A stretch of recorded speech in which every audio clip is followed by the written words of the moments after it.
안녕하세요. 함께 걷는 광야 홍석을 목사입니다. 이번 영상에서 다루려고 하는 주제는 돕는 것에 대한 것입니다. 돕는 자, 돕는다. 여기서 우리는 도움이라고 하는 것에 대해서 크게 두 가지로 나누어서 생각을 해보려고 합니다. 하나는 헬프, 그러니까 스스로 할 수 없는 일을 대신하여서 행하는 것. 두 가지 차원이 있을 수 있을 텐데, 하나는 스스로 벗어날 수 없는 위험에서 건져내는 것. 말하자면 구원이 되겠죠. 그리고 또 스스로의 노력으로는 도저히 도달할 수 없는 자리에 그를 대신하여 누군가가 무엇을 함으로 세워주는 것. 이것도 이제 도움이 되겠죠. 이건 일종의 선물 같은 거죠. 그런데 도움은 그렇게 외부적인 도움, 도저히 벗어날 수 없는 상황에서 건져내는 구원과 같은 도움이 아니라 스스로 무언가를 할 수 있도록 도와주는 도움도 있을 수 있죠. 그래서 그 사람이 혼자서의 힘으로는 도달하기 어려운데 누군가가 지지하고 격려하고 또 협력하고 하여서 실제로 그 일을 해낼 수 있도록 도와주는 것. 이것도 도움일 거예요. 서포트죠. 헬프로서의 도움이 있고 서포트로서의 도움이 있을 수 있는 것입니다. 누군가가 만약에 물에 빠졌는데 수영을 할 수 없어요. 이 사람에게 필요한 도움은 헬프죠. 스스로 그 상황에서 벗어날 수 없으니까요. 누가 가가지고 머리채를 끌고라도 나와야 합니다. 건져내는 구원이 필요하죠. 하지만 거기서 그 사람을 물속에서 건져냈다고 해서 이 사람이 수영을 할 수 있게 되는 건 아니죠. 수영을 하려면 연습을 하고 훈련을 해야죠. 서포트가 필요하죠. 그래서 이 도움이라고 하는 개념에서 우리는 두 가지 중요한 이제 이 차이가 있는 도움의 양상을 발견할 수 있는데, 스스로 할 수 없는 것을 대신해 주는 것, 그리고 스스로 할 수 있도록 지지하고 붙잡아 주는 것. 이때 이 서포트는 변화를 목적으로 합니다. 이게 중요해요. 근데 이때의 변화는 우리가 난 변했어요, 변화될래요, 뭐 사람 안 달라져 등등 이렇게 우리가 일상적으로 사용하는 기독교적 문맥에서 사용하는 또는 세상적 문맥에서 사용하는 변화라고 하는 것이 의미하는 어떤 그리는 그림과 성경이 얘기하는 변화라고 하는 것은 좀 차이가 있습니다. 인격적 완성과 성숙, 한국 사람들에게는 사실은 유교적인 이런 이 도덕 원리가 굉장히 강해서 군자의 이상을 그리스도인의 이상으로 삼는 경우들이 많아요.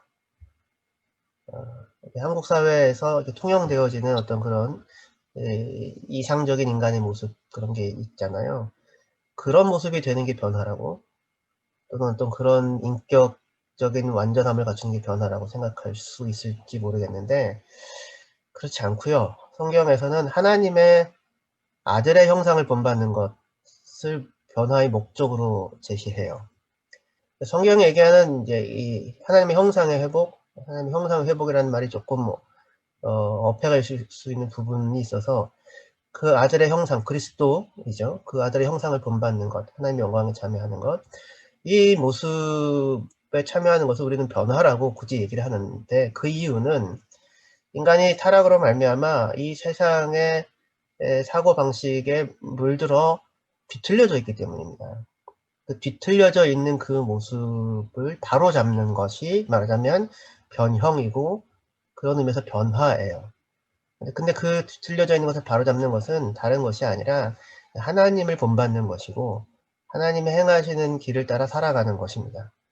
그때 이제 하나님이 행하시는 길을 따라 살아가는 그 모습 가운데 아주 중요한 것이 사랑도 있을 수 있고 여러 가지 있을 수 있긴 하겠지만, 오늘 우리가 살펴보는 주제인 돕는 것이라고 하는 것이 하나님의 행하심의 아주 중요한 특징적인 모습을 보여줍니다.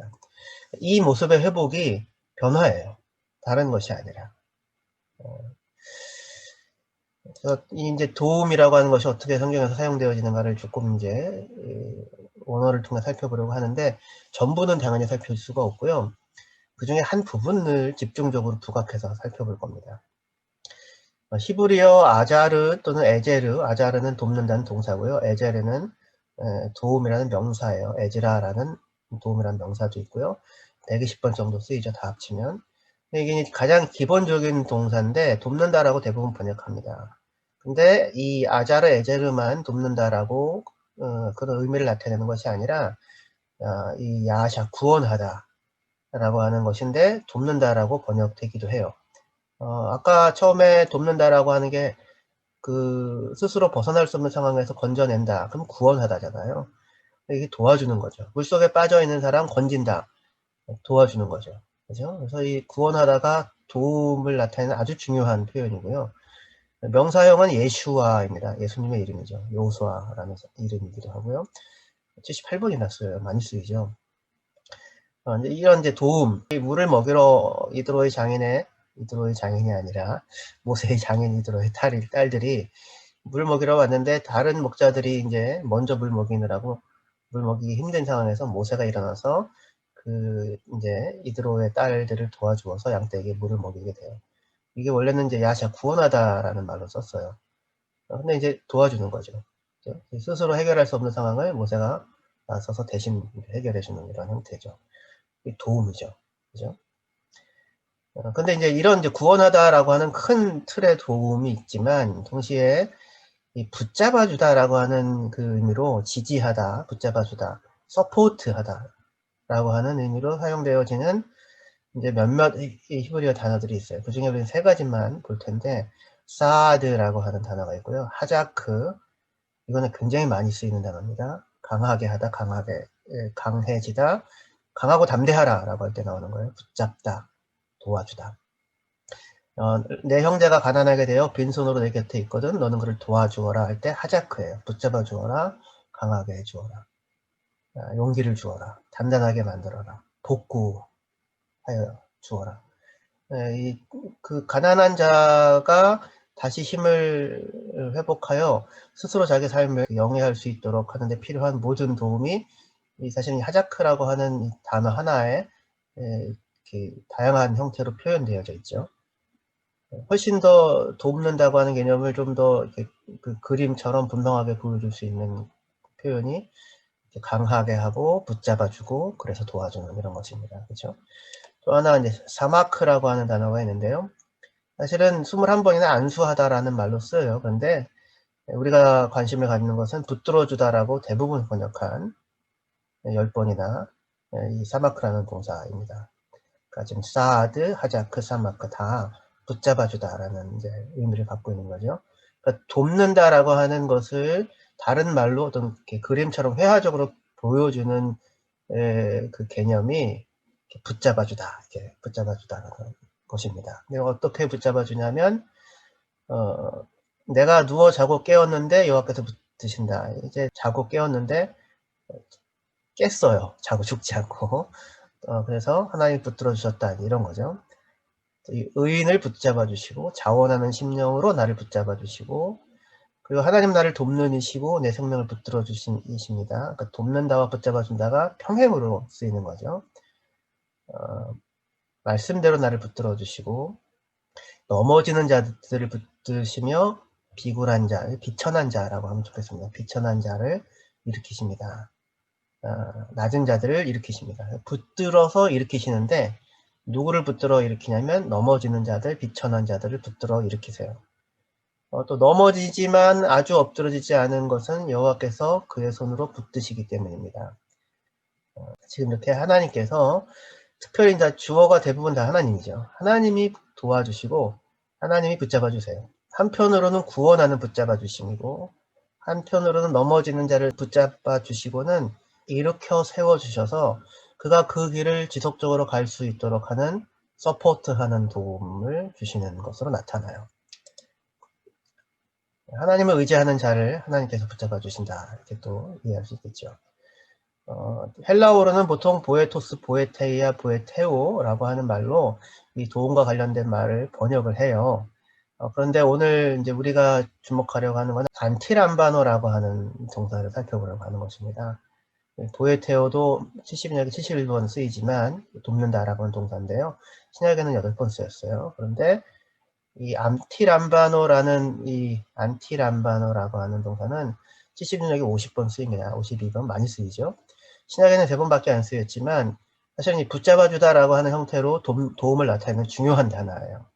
보통 anti라고 하면 against, opposite, 반대한다라는 뜻으로 생각될 수 있지만 그런 뜻도 있지만 사실은 anti라고 하는 게 구약에서나 70인역에서나 신약에서도 무엇을 대신하여, 무엇 때문에, 무엇을 위하여 이런 걸로 번역이 돼요.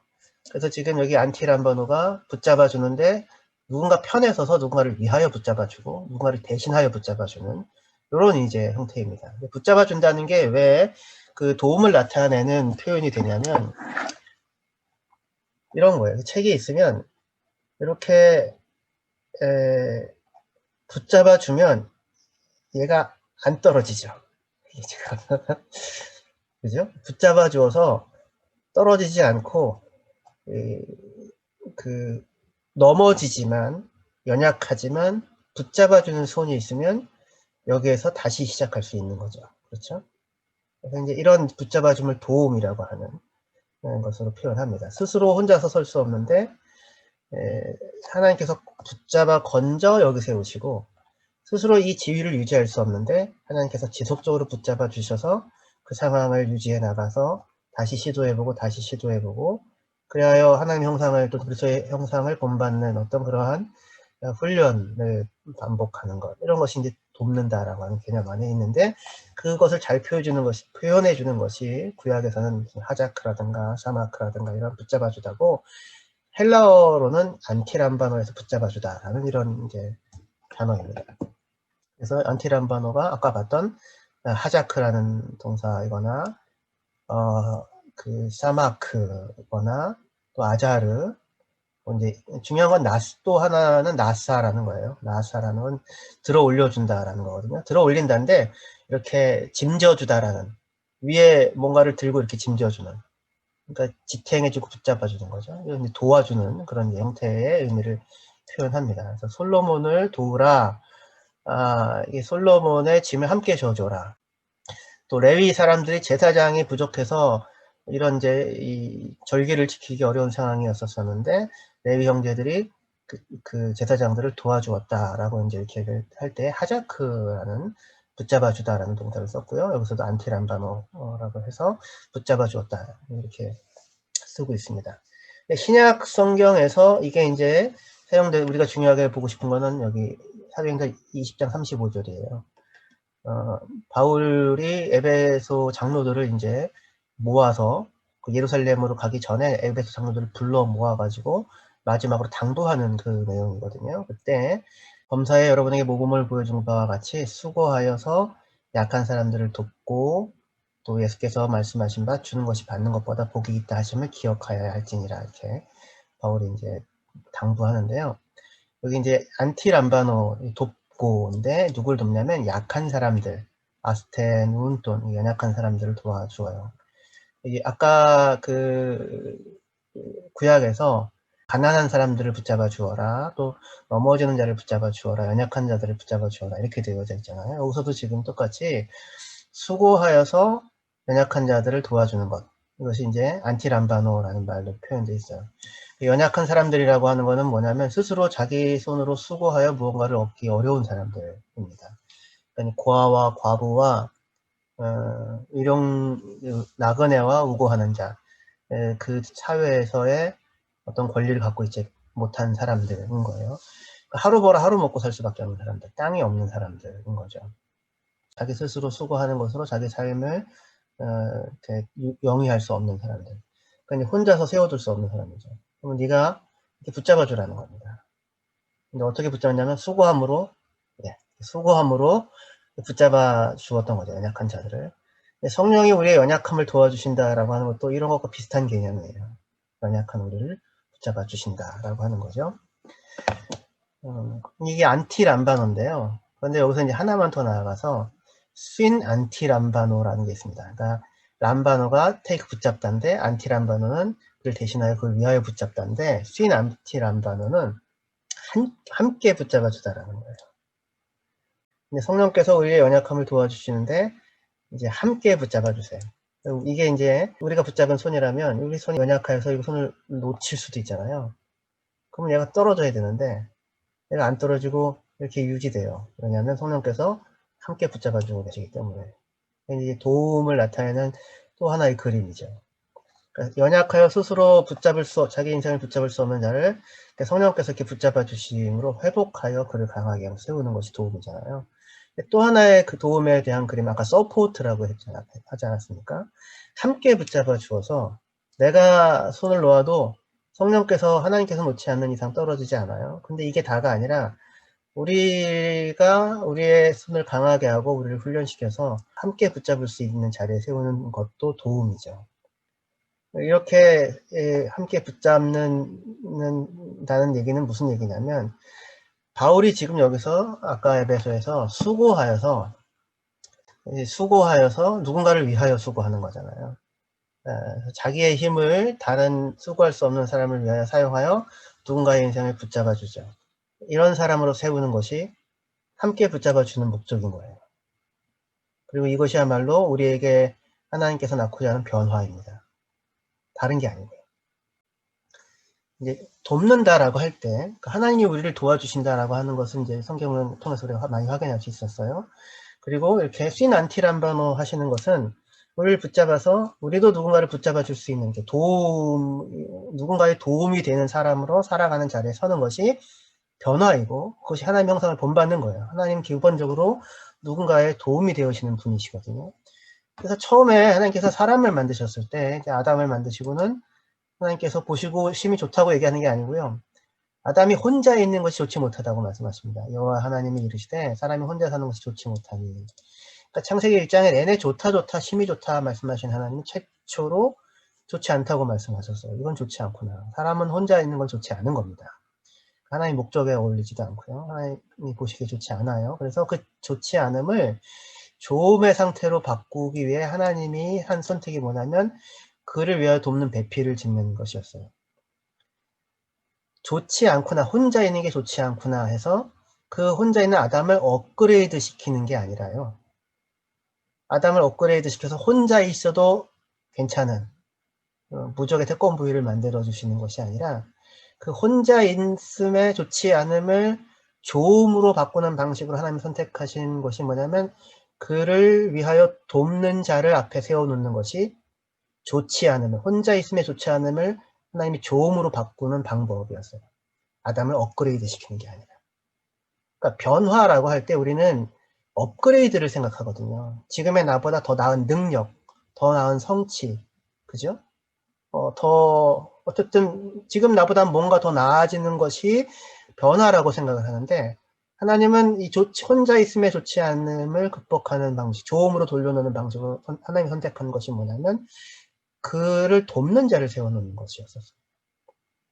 여기서 이제 돕는 자라고 할 때 여기서 돕는 배필인데, 물론 이 문맥은 아담의 배필, 그러니까 아내이죠, 부부죠. 하지만 아담은 최초의, 그러니까 남자와 여자일 뿐만 아니라 최초의 인간이잖아요. 최초의 인간에게 하나님께서 그 인간의 좋지 않음을, 혼자 있으면 좋지 않음을 극복하는 좋음으로 돌려놓는 방식으로 하나님께서 한 존재를 세워놓는데 그의 도움으로 세우십니다. 근데 이때 돕는 배필이라고 하는 그 말이 에제르, 케, 네그도 이렇게 되어져 있어서요. 이 네게드라고 하는 단어예요. 도는 그의, 그러니까 그라는 뜻이고요. his라는 인칭대명사고요. 네게드가 많이 쓰여요. 많이 쓰이는데 대부분 뭐뭐 앞에라는 말을 씁니다. in front of, before. 그리고 can은 이제 이 뭐 as나 like 같은 전치사예요. 그래서 제가 번역하는 거는요. 그 앞에 서 있는 도움입니다. 물론 이제 이게 캐가 아니라 캐네그도가 아니고 레네그도라고 했으면 아주 제가 100% 확신을 가지고 그 앞에 서 있는 도움이라고 이렇게 할 텐데, 이 캐라고 쓴 게 조금 이제 애매해요. 그래서 배필이라고 번역한 이유는 뭐냐면 이제 이 네 개들을 resemble, like라고 이제 생각해서 무엇과 유사한, 그러니까 그와 유사한 것으로서 돕는 자, 그에 상응하는 돕는 자, 이렇게 이제 번역을 했어요. 불가능하지 않은 이제 일반적인 번역입니다. 일반적인 번역인데, 제가 사실은 여기 이제 네게드라고 하는 단어가 쓰이는데 배필로 창세기 2장 28절에 나오는데요. 그 이외에는 전부 다 앞에서 앞에, 위험의 앞에, 앞으로, 앞에서 다 네게드입니다. 앞과 앞에 있는, 눈앞에 마주서서, 그죠? 맞은편, 이런 식으로 하여서 이 앞에 서 있는 거예요. 앞에 맞서 있는, opposite. 그죠? 근데 against일 수도 있긴 하겠지만, 앞에 마주 서 있는, 앞에 마주 서 있는 것인데, 이 손이라고 한다면 짧게 되겠죠. 그렇죠? 그러니까 그와 상응하는, 그와 그에 어울리는 이라는 이제 의미로 발전할 수 있다고 생각돼요. 그런데 그보다 더 기본적인 거는 뭐 앞에 있는 이라는 뜻으로 이해됩니다. 여기 때는요. 이제 네게드가 나기드라고 해서 지도자, 인도자예요. 그리고 나가드라고 하는 동사는 말하다입니다. 보통 우리는 시필형으로 히기드라고 하는 것으로 많이 만나는데, 그래서 앞에 서서 말하고 앞에 서서 말하는 자가 지도하고 이끄는 자가 되겠죠. 그러니까 뭐 어떤 분들은 이 네 개들은 커뮤니케이션이라고 하는 것을 1차로 얘기하는 분도 있을 수 있는데, 그것보다는 앞에 서 있다고 하는 게 가장 근원인 것 같아요. 앞에 서 있으니 지도자가 되고, 앞에 서 있으니 앞에 서서 말하는 자가 지도자니까 말하다, 앞에 서서 어디 앞에 서서 말하다, 진술하다, 설명하다, 보고하다. 그게 이제 앞에 서서 하는 행위가 되잖아요. 그렇죠? 그래서 대부분의 경우, 거의 대부분이 네게드가 in front of라고 번역이 됩니다. 무엇 앞에서. 근데 앞에 서 있는 게 이렇게 그와 상응하는, 이렇게 맞서 있게 되면 그와 상응하는 짝이 되겠죠. 그래서 아마 짝 상응하는 자로 의미가 더 분화되어 나갔었을 것으로 생각돼요. 그런 의미에서 여기는 돕는 배필이라고 1차적으로 옮길 수 있어요. 그렇죠?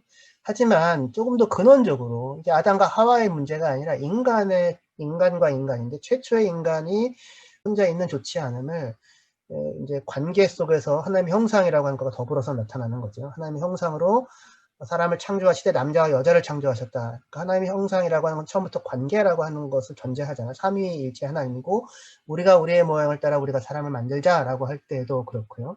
그랬을 때 이 돕는 배필을 제 제안은 뭐냐면 그 앞에 서 있는 도움이에요. 최초의 인간에게 홀로 서 있어서 좋지 못한 인간을 조음으로 바꾸기 위해 하나님이 선택한 방식이 뭐냐면, 그 앞에 서 있는 도움으로서 어떤 존재를 만든 겁니다. 타자죠. 타자. 최초의 타자. 타락하기 이전의 최초의 타자는 내 앞에 서 있는 도움이었어요. 누군가가, 어떤 타인이 내 앞에 서 있는데, 그가 나를 정죄하고, 그가 나를 평가하고, 그가 앞에서는 좋은 얼굴 보이고 뒤에선 뒷담화하는 존재가 아니라, 하나님처럼, 하나님이 우리의 도움이신 것처럼 그의 편에 서서 끝까지, 마지막까지 그의 편에 서 있는 사람으로 있는 그런 도움, 그 앞에 도움으로 있는 자를 세워주시는 것이 하나님이 인간의 좋지 않음을 좋음으로 바꾸어내는 하나님의 방법이었습니다. 그리고 이것이야말로 가장 근원적인 도움인 거예요. 인간은 이제 자크 락강이, 인간은 평생 자기를 있는 모습 그대로 인정해주는, 알아주는, 사랑하는 사람을 찾아 헤매지만 결국 평생 찾지 못하고 죽는다. 이렇게 얘기를 한 걸로 저는 기억해요. 이 욕망 이론이죠. 약강에게 있어서. 인간의 모든 이제 욕망은 자기가 스스로 욕망하는 것을 욕망하는 게 아니고요. 타자의 자기에 대한 욕망을 욕망한다고 약강은 이해합니다. 그래서 타자가, 부모님이 이 자식에 대하여 바람직한 모습이라고 욕망하는 그 모습을 욕망해요. 그 이유는 그에게 인정받기 위해서죠. 이건 헤겔 라인에서부터 쭉 이어져 내려오는 거죠. 인정 투쟁, 인정 욕망이죠. 그래서 이제 가짜 욕망이에요. 내가 그것을 욕망하는 이유는 내가 정말 그것을 원해서가 아니라 사실은 인정받기 위해서 그것을 욕망하는 겁니다. 타자에게서 내가 힘을 가지고, 내가 능력을 가지고, 내가 무엇을 성취하면 누군가가 나를 알아주고 인정해 주겠지, 나를 사랑해 주겠지 생각하는 거죠. 하지만 그것 자체가 나의 진짜 욕망이 아니기 때문에 그것을 갖는다고 해서 내 마음의 욕망이 채워지지 않아요. 그리고 그것을 갖는 순간 타자는 나를 인정해 주는가? 그렇지 않거든요. 누군가가 잘나면은요, 그걸, 참, 당신 훌륭합니다. 라고 얘기하지 않고요. 재수없어 합니다. 그리고 인정하려고 하지 않아요. 적들이 더 많이 생기죠. 인간의 욕망은 온 세계를 그 안에 집어넣는다고 해도 만족이 되어지지 않는 거잖아요, 사실은. 이게 눈먼 욕망이고, 거짓된 욕망이죠. 그것을 욕망해서, 사랑해서 욕망하는 것이 아니기 때문에, 인정을 구하는데, 아무도 있는 모습 그대로의 그를 그로서 인정하고 사랑해주지 않아요. 업그레이드 시킨다고 해서 누군가가 나를 인정하고 사랑해 주지 않아요. 인간의 비극은 능력이 없어서 문제가 아니라 나를 나의 존재 자체로 인정하고 사랑해 줄 내 앞에 서 있는 도움이 없다는 사실이 인간의 비극이에요. 아무리 많은 성취를 하고 아무리 많은 무슨 업적을 이룬다고 해도 나를 있는 모습 그대로 사랑하고 긍정하고 안아주고 포용하는 이러한 내 앞에 서 있는 도움이라고 하는 존재가 없으면 인간이 행복할 수가 없습니다. 그 행복에는 이제 두 가지 근원적인 좀 뭐 크게 여러 가지가 있을 수 있긴 하겠지만 자기 효능감이 있을 수 있어요. 내가 무언가를 해낼 수 있다고 하는. 근데 내가 무언가를 해내서 누군가에게 도움이 된다고 할 때의 기쁨이 있고요. 그리고 그러한 나를 누군가가 알아줄 때의 행복이 있습니다. 그러니까 다 상호 간의 관계에 대한 거죠. 누군가의 도움으로 섰을 때의 기쁨과 누군가가 나의 도움이 되어주는 그 누군가가 있다고 하는 행복. 근데 하나님께서 인간의 홀로 있음에 좋지 않음을 바꾸는 방식은, 좋음으로 채우는 방식은 이 사람을 완벽무쌍한 사람으로 만드는 것을 업그레이드를 통해서가 아니라, 그런 거는 그거를 해서 바벨탑을 쌓는다고 한들 하늘 꼭대기에서 볼 때는 아무것도 아닌 것이죠. 그리고 분열과 파열, 흩어짐만을 낳는 그런 어리석은 추구이죠. 그게 아니라 그 앞에 서 있는 도움으로 서줄 수 있는 자. 그래서 그것이 진정한 도움이고, 그런 의미에서 로마서 8장에서 그리스도의 사랑이라고 얘기할 때 하나님과 누군가 사이에서 인터벤션이죠. 우리 사이에서 끼어들어서 이야기하는데 우리를 위하는 자로 거기 계세요.